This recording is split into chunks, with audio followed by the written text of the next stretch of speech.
Mm. So I have this just reminds me, when you talk about DIM and then I talked about the progesterone cream and people maybe listening to these podcasts, not only mine, but someone else's and go, well, I'm just going to go and buy that progesterone cream online or buy that DIM online. What do you say to those people who are trying to self medicate uh, without a doctor's guidance? And they said, oh, I should know because I'll feel better. Yeah, I think that that's, I think that that's a place where it's sort of like, I guess I would equate it to, you're an avid traveler, right? And when you go somewhere, like I remember, and we've done tons of traveling where we've just tried to do things on our own sometimes. Where you go to the Coliseum, for instance, and you're like, oh, this is cool, and then you walk out of the Coliseum, right? And if you walked in the Coliseum with this guide and they tell you all these really cool stories and they point out this rock that something really cool happened at, you know, it made such a dramatic difference. I'm like, wow, this is really cool. It's not just this big arena that's like kind of neat. Everything becomes so much more interesting and better. Well, the same thing's true about taking care of your own health in one sense. There's so many things you can do on your own that are very safe and effective.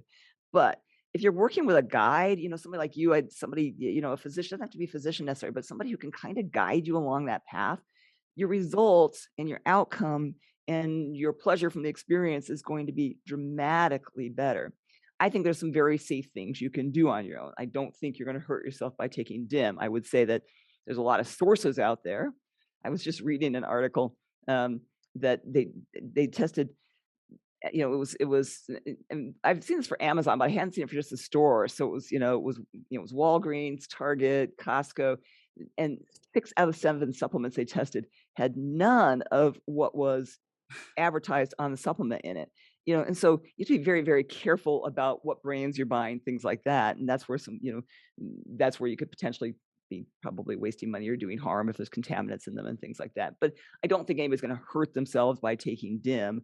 I think that, are you going to hurt yourself by using a wild yam cream, which, these wild yam creams, which have been touted as progesterone, derivatives. And indeed they are. The problem is it's in such a low amount that your likelihood of getting a significant benefit is probably very, very small, if at all.